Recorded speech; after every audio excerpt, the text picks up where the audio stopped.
Most of our needs now, whether in agriculture or in the cities, are drawn from within the groundwater, and it's much easier to pump it out than for the water to get replenished back slowly. That's a longer period of time. So it is like overdrawing on your credit card without necessarily having the ability to pay your bills back on time.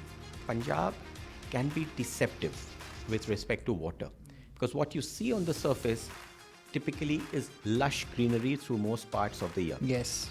The last thing you imagine is that maybe in a decade or two from now, this would be an area that would be prone to desertification.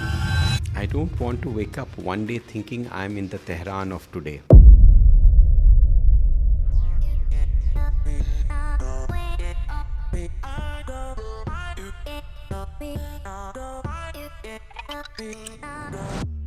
Welcome to the CIPT podcast, a podcast where we discuss about water governance and agriculture sustainability. In this podcast, we are going to feature people who have worked tirelessly in their lives in order to make agriculture and water practices sustainable again. Centers for International Projects Trust was established 17 years ago by the Columbia Water Center of Columbia University. And since then, it has been working at the intersection of research, development, and grassroots implementation. Over the years, it has impacted the lives of thousands of farmers by providing them the right information and connecting them with experts. It is now focusing on improving water use efficiency, sustainable water savings, farmer well-being by improving income, and building a water-efficient agriculture model across Punjab. This podcast is an attempt to ask important questions and find some answers. Today's guest is someone who has been part of the corporate world, and then he decided that he wanted to be part of the social sector as well. I'm talking to Dr. Shraman Jha. You have had a very, very illustrious career with corporates as well. Some of the names being Hindustan Unilever itself, the ABB Group, the WWF. We are talking to you because we want to understand what you have learned from all these years of working in different organizations, they being, the corporate sector, and what is it now that you're working in this particular sector, and try and understand what's happening in Punjab. The space that you're working in, the cause that you're working for, and what people can learn from there. Thank you for having me, Purnanshu. I'm really grateful, and I hope I can contribute with my thoughts and whatever insights I've garnered from the different experts that I've worked with. Definitely. Shraman, as I was telling you, that you're working with water, you write something which is called the water evangelist, right? How and when did you feel in your life that, water is something that you are excited or interested about? Not till I joined or I was offered a position with Hindustan Unilever Foundation, an organization which is exclusively dedicated to the cause of water security. Till that time, I had a passing interest in environment, largely because of my time at WWF, and water was one of those, but I'd never given it much thought. It's only when I came in and I understood a little bit more about the diverse set of issues and the seriousness of the water issues that I realized that, look, if somebody like me who's generally reasonably well read, if I knew so little, then obviously it would not be top of mind for very, very many people, and water is one of the biggest, if not the biggest challenge of our times. And that's when this role of almost becoming an evangelist, of just talking about water, bringing it to the surface of people's consciousness and discussion, that's when I took this on. As part of my job, before I went freelance, my job was to ask a lot of people about their MBA journey, right? And in their MBA journey, what they used to tell me was the hardest part, probably for a lot of these people, was their rural immersion stint, right? You yourself have an MBA degree. Probably you also went to the immersion program that happens. One that I want to understand, why does it become very difficult, or for that matter challenging, for these students when we talk about these rural immersion program? And was it the same for you, or you had a bent, in your life that you did not find it challenging at all? So maybe just rewind a bit because maybe a rural immersion may be a part in some of the MBA programs. It certainly was not a part of the time that we are talking about. And remember, we were from an era where MBAs were still not a preferred choice. We were still the Khadi Kurta, Jhola Brigade, the Berlin Wall was standing. Are we talking about the 90s? We are talking about the late 80s and early 90s. Okay. And that was the time when we were in our graduation. The last thing we ever wanted was that we would be working in the corporate sector. Then a number of things happened around that period. Breakup of the Soviet Union, Berlin Wall coming down. That was a period of time where India had 4 prime ministers in 2 years. Yeah. Liberalization suddenly came on, and nobody really understood what it meant. So people like us who had done economics, logically we were doing finance at that point in time. The Harshad Mehta scam broke. So a lot of things were not too planned. Having said that, I had some feel of the rural sector, but my real rural immersion came after my MBA days when I joined Hindustan Lever from then Hindustan Lever from campus. And that was a different time where they would proudly say it was an era where very few companies sent people abroad and so on. So they would say, like, while some companies send you to abroad to this place and that place, we send you to the villages of Eta, Yeah. which was in central western UP. Those 2 months really opened my eyes into what living in a village would be a little different from visiting a village. So that at many levels was an eye-opening experience and a very fascinating and an interesting one. Remember, there was still no electricity. So the evenings were still dark and people would huddle around, and since you were staying in their village, you were an item of curiosity. They would ask you all kinds of questions. And that is really when that part of the exposure started. And what, according to you, is difficult? The kind of time that you spent being a part of the corporate world that you were with the Unilever, meeting the sales deadlines there, meeting the numbers there was more difficult, or the kind of work that you're doing now with the Unilever Foundation, where there are challenges, that there are things that you want to achieve, but probably you can't quantify or you can't have these numbers in front of you every time. That's a tricky one. Yeah, it's nice and maybe comforting, perhaps too easy when you have the numbers in front. It tells you but I think it also perhaps is a little simplistic because it doesn't tell you the full picture. For example, in the 90s, that was a time when for a lot of products, things were doing very well. Did we pause to question whether it was 13 years of consecutive good monsoons? Was it a liberalization of the economy? Yeah. Was it opening up of media? Or was it our marketing wizardry which was impacting? Or perhaps a combination of all of them to isolate where there are headwinds, tailwinds. But yes, while it certainly makes you look inward and outward when you are in the marketing and sales function. I use the terms together because think of sales as perhaps the push factor and marketing as the pull factor, and you see that together. But the scope and scale at which we aim to work together today through a foundation for the social good with very little commercial leverage, if it were, because you are trying to work with the minds of people to help them see what lies ahead and to carve out something which can be for them. So I guess at a younger stage of life, it was like playing T20 cricket, and maybe at this stage of life, it's about savoring the nuances of a complex test match. What would you say that this is? Is it more of a push or a pull that you have to do? Which with, one? With the current role that you're in the organization, that is entirely a pull. Entirely a pull. You cannot push. At best, you can nudge. A nudge is just a gentle movement in a particular direction, but just to open up the discussion and the debate. And so that people self reflect and they find their answers themselves. There is no one else who can give them the answers. It's very direct, it's very personal, it's a matter of introspection. And that is what we hope and we try to get to. And in a sea of negativity, we always look for the iota of positivity which the people and the community radiate, and that's an immense source of energy. If you had to explain the India's water crisis to someone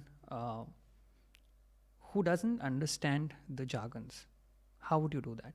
There is really no jargon on it. When we talk of water, we typically mean fresh water, that is usable water, out of which a very small quantity is required for drinking purposes, which is perhaps the highest in the hierarchy of needs. In India, the short and long of the issues that we face around water is that we are grossly overdrawing our resources, particularly groundwater.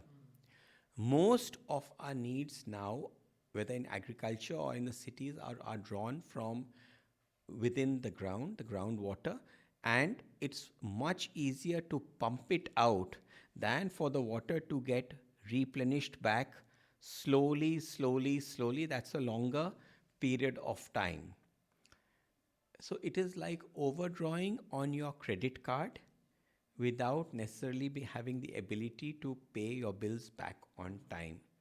And that will lead you into a debt trap financially, and obviously you can make the parallels what it will in the world of water. You've seen, this water being scarce in different regions of the country as well. When you came to Punjab, what was the first impression of the situation that was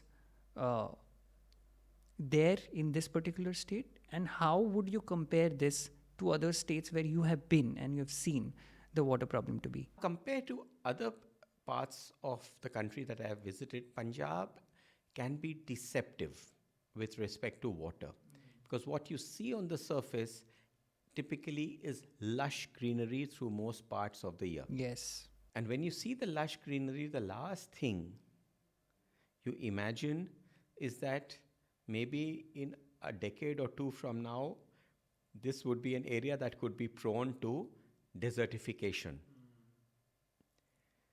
We all have thought of Punjab as the land of the 5 rivers. So we assume that all the water that comes are from the rivers. We don't really think deeper to realize that these are all water which are largely being pumped up from the ground, and at a much higher rate than at which they can be replenished. So the worry for Punjab is that on the surface there is no water scarcity. It looks green, it looks beautiful when you go through it, but the underlying water table, etc., is plummeting at an alarming rate, and that in a nutshell is a real worry for Punjab.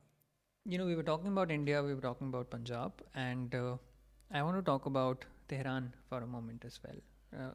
India probably is not the only country who is dealing with this particular problem. Tehran itself is struggling this year. It was December and there was no rain yet in Tehran. There were talks that probably the government will take people out of Tehran because there isn't enough water. Do you think this should ring alarm bells in different countries as well? And do you think, is there anything that we can learn as a nation where dependency on water is so high? Of course. And I'm stunned that the news from Tehran is not on the front pages of Indian media. Yeah. It is there of a reasonable amount on the world media for a while. And Tehran is not a small city. Tehran is the largest city between Karachi and Casablanca, with the exception of Cairo. 15 million people, including the floating population, which most of these megapolises have. Possibly Tehran is about what, maybe 2,000 kilometers from where we are sitting, not all that far away. And it's important to see, and while this has been analyzed, there are both natural causes as well, there are policy causes. All of us have to wake up and see what's happening around, because what's happening in Tehran today could very well be happening in any of our cities in our part of the world, or even within the subcontinent in any of our neighboring countries. So the fact that these challenges are real, can come upon very quickly, is important. And the president of Iran has quite categorically said that they will move their capital, and if it just doesn't rain in another week or so, they will need to evacuate people out of Tehran. That's a very, very big step. So, like the Cape Town concern some years back made far more media headlines than that in Tehran, which is a much, much more populous city. And for India, it's far closer. And yes, if it can happen in Tehran, it can happen here. So I would urge everyone listening into this podcast to do their own searches on the internet and find out their insights out of the Tehran issue. And while magically it might just rain, otherwise you'll have to wait till the summer months and the snow melts to come back. All the reservoirs surrounding Iran are nearly bone dry. It's an acute situation. We talked about Iran. Let me now talk to you about Israel. Seth Segal's book, Let There Be Water, popularized a water revolution that happened. I mean, when I was researching on you, I saw that you have a cover picture on LinkedIn where there are 5 books, and this book was one of them. In this particular book, Seth mentions a strong mix of law, behavior change, and innovation. If I have to ask, in Indian context, which one of these 3 do you think will hold ground, or we need to really implement it from today itself? See, India, the change has to come from within, not from without. And undoubtedly, what will drive this change, and India has shown it historically that when it wants and its consciousness is raised, it can do anything. Of these 3, behavior change is by far the most potent and the largest contributor towards this change. You see, unlike a country like Israel, which is fundamentally a desert, has very limited sources of fresh water, the river Jordan, which separates Israel from many of the neighboring countries, at parts is not even 10 feet wide. Extremely the narrow source from a freshwater and river. Things like the Dead Sea, etc., have chemical and others composed of a very, very high density. So they always were in an acute situation, and they made every drop count. I'm told, and I don't have first-hand evidence on that if you happen to have a leaky tap at home, there are systems which will monitor to say that, look, there seems to be a leaky tap. Somebody will come fix it for you and also penalize you quite heavily for wasting a very, very precious resource. And there was a 1948 black and white Hollywood movie, The Treasure of Sierra Madre. And that has a line, water is precious. It's more precious than gold. India, fortunately, doesn't have that acute starting point. But if we were to waste our resources carelessly, we could land up in a severe issue. So driving behavior change, so we realize that water is not a free, infinite resource, that there are caps to what is available. We have to use it, but use it responsibly. I think we are much better placed on that, and that would be a great pathway out. In this regard, because you have traveled to a lot of regions, you were talking about Maharashtra also. It's one of those regions which comes in headlines every possible year, where farmers commit suicide. A lot of distress is heard from those regions where water is not enough right? Then we have news coming in from Rajasthan, then we have news coming in from some parts of Gujarat. uh, I want to understand, have you had these experiences where you have seen how local solutions have tackled these problems, how people within those communities have found ways to kind of make peace with the changes that are happening and find newer ways through which they have solved that problem? Indeed. And it is so gratifying to see how once people understand and accept the changes, and many of them have noticed it, they've not thought about it. And when they decide to take charge of their own lives, what a dramatic difference that makes. You mentioned, for example, Gujarat and some of the programs that we support there. They've used a very fundamental principle that all of us in finance use, a simple word called budgeting. How much do you have and how much are you going to use? Yeah. How much is coming in, how much is going out? And once that is done, and it's typically done by the women, and once they have for their village, etc., once they have that full perspective, then the light just dawns on them on how wonderfully that works. The organization FES has developed a wonderful water game. Think of it as almost like a board game, and where the objective is to maximize your financial wealth by growing certain crops or combination of crops, each of which costs a certain amount of water. And when it is played and when you have the community watching, it's very interesting to see the dynamics, because the community realizes that certain short-term decisions may hit you in the long term. And as I said, it's like a board game. There's also the role of the die, and like a Ludo or any of the games. And the roll of the die actually simulates the quantum of rain that you are likely to have that time, which is a little bit of an act of chance.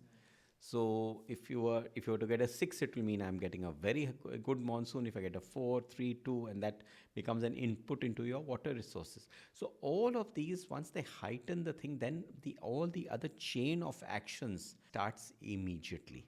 So that is extremely heroic. The other thing which really struck me recently, when we literally translate groundwater into Hindi, we talk about it as bhujal, groundwater. But I came across a term in UP, where some of our partners in the Suvidha program, they use a term bhugarbh jal, garbh as in womb. So it really brings it out that from the deep inside Mother Earth, from the womb of Mother Earth, the water that is coming through. I think it hit me somewhere quite well that, yeah, this is what it is. You're pulling it out from the womb of Mother Earth. Very nice. At you know, at this point in time, at this juncture where we're discussing that these are methods that people are taking in collectively in their own communities, what are your thoughts on a paddy network? Say, for example, if we kind of constitute this on a larger scale in India, where we work towards having or establishing more and more blue water for our future generation, for sustainability, for agricultural purposes. Is that possible? Anything is possible, but from what I gather from what you've told me, see, paddy is by far, given the acreage on which paddy is cultivated and the amount of water that it needs, is one of the crops which probably single-handedly consumes the largest amount of fresh water. Traditionally, paddy was cultivated in the rain-fed areas only as a kharif crop. Now it's also cultivated in areas because other forms of irrigation have also come in, such as groundwater solutions and other things. There are places where it also comes in as a second crop.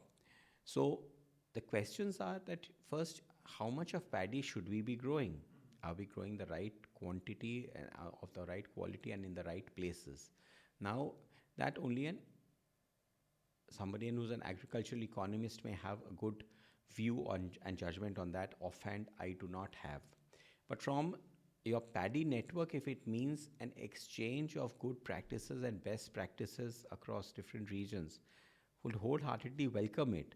And maybe this is an extension of what the agriculture universities, etc., have been doing for some length of time. But there are different practices.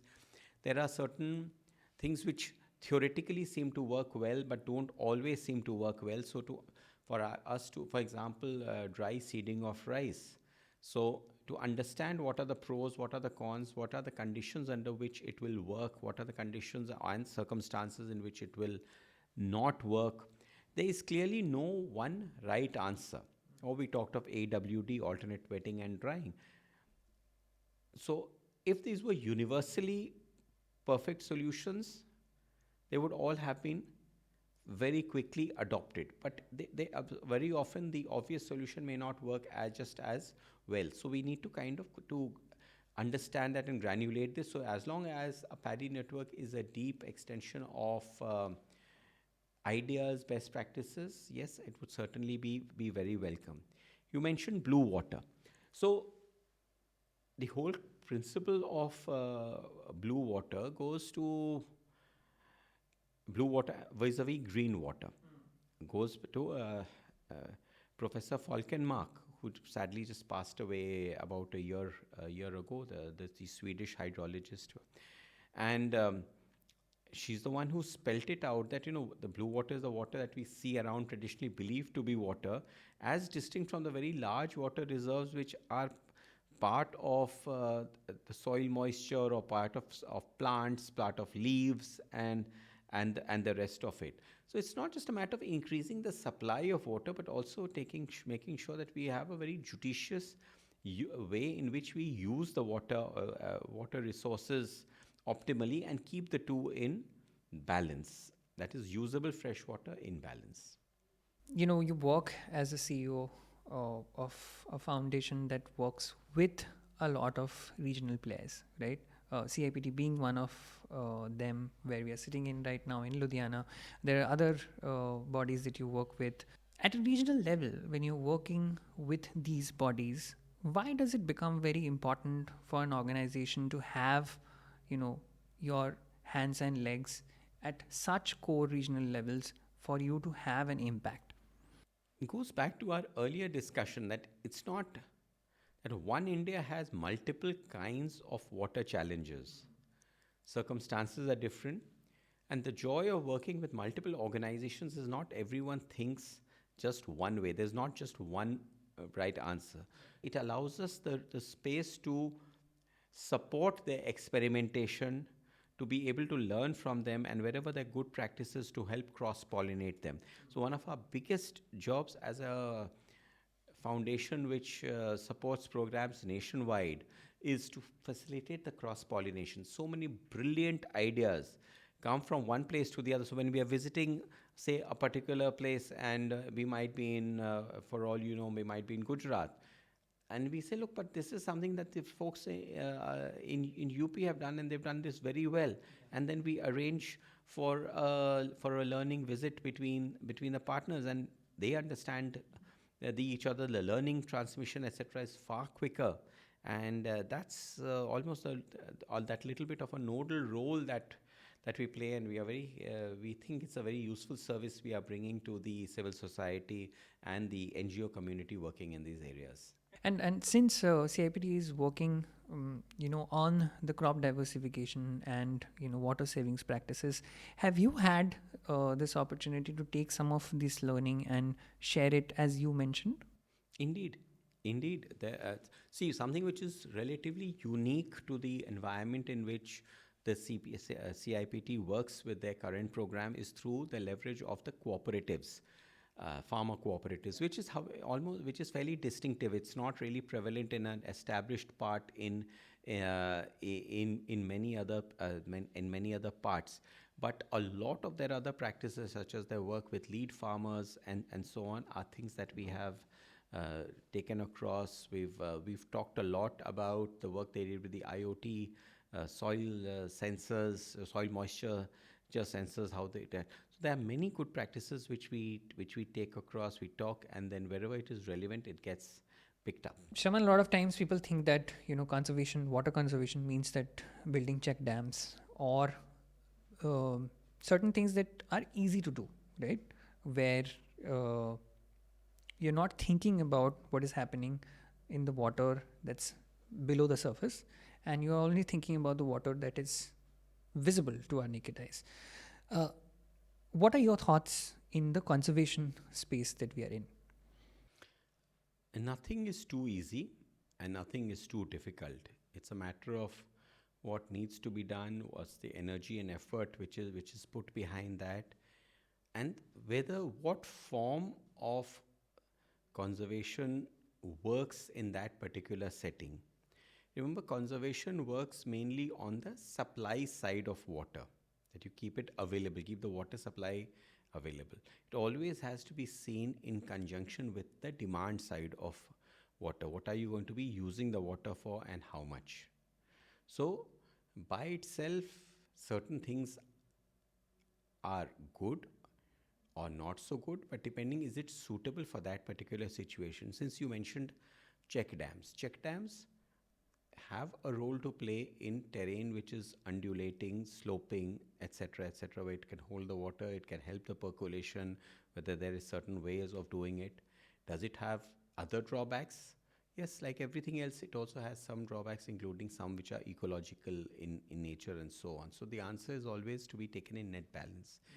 The approach that HUF has supported in most places where there's undulating terrain is something called the ridge to valley approach, where you consider the entire bit right from the top to the bottom, and each area, because whether the topsoil has got flowed down or the terrain is different or there are different ways at which you can try to take a comprehensive view so that it works optimally through this entire spectrum from the top to the bottom. So it looks at a slightly integrated form of thinking. But the other bit was on what are we doing on water which is invisible, which is, so again, on the supply side, the most effective thing is finally ways to recharge the underground water resources. So there are of course some traditional ways that India has always had, but also things like recharge pits and other formats which are there, which help accelerate the recharge of groundwater. That is something which is always to be supported. Shaman, I asked you this before, and I want to ask you again. This the kind of change that you're trying to build. You're there with HUF for the last 3 years, if I'm not wrong. Uh, this kind of change takes a lot of time, and that means that you have to keep everyone motivated as a CEO of an organization that's building towards this.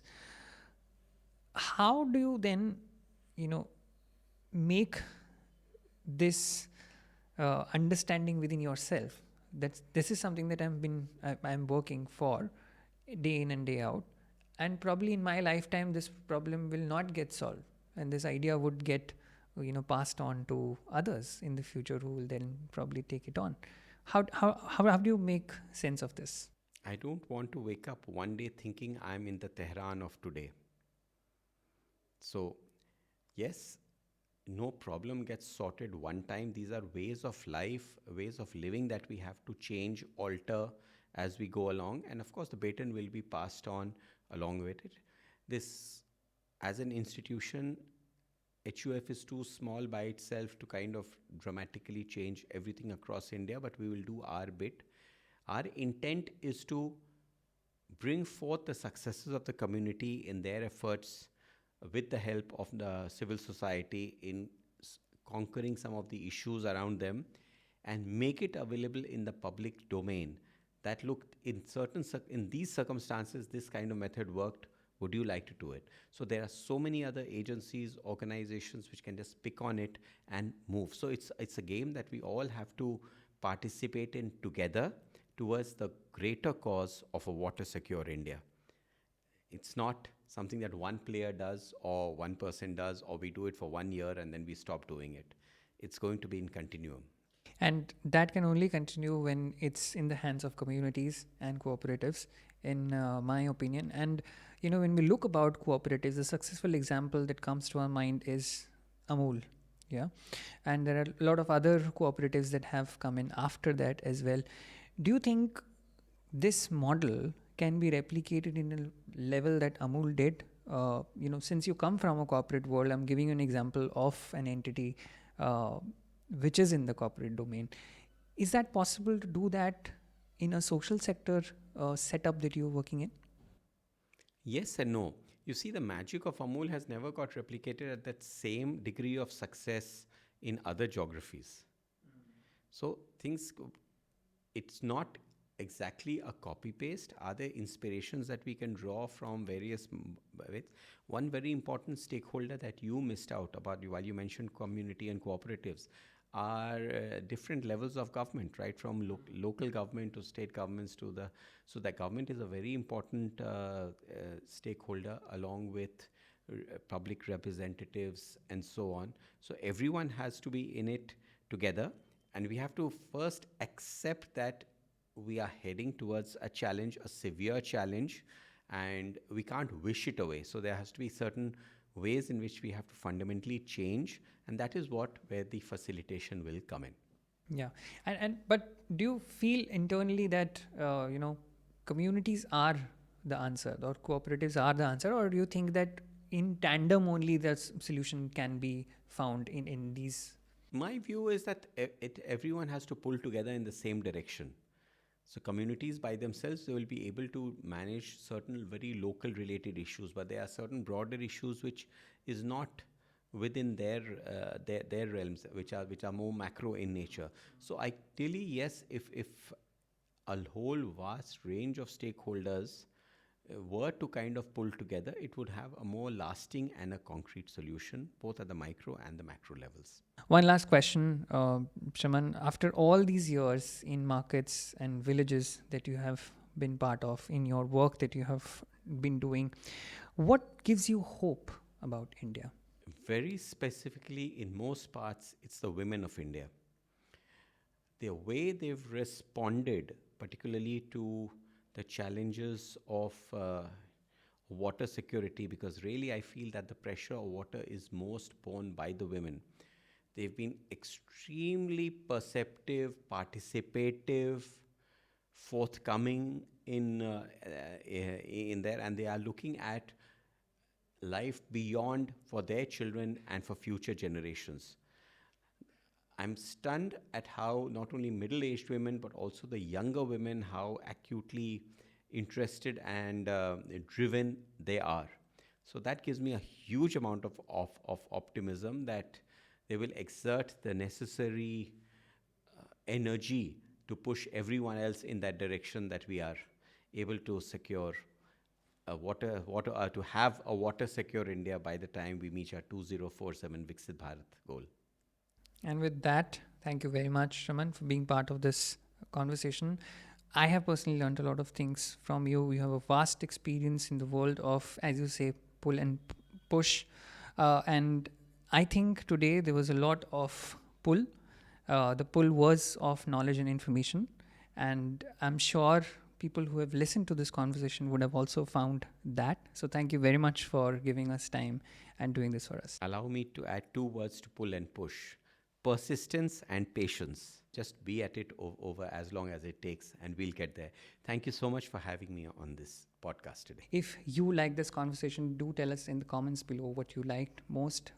Subscribe to this particular channel, because we are going to have these conversations again and again with people just like Shraman.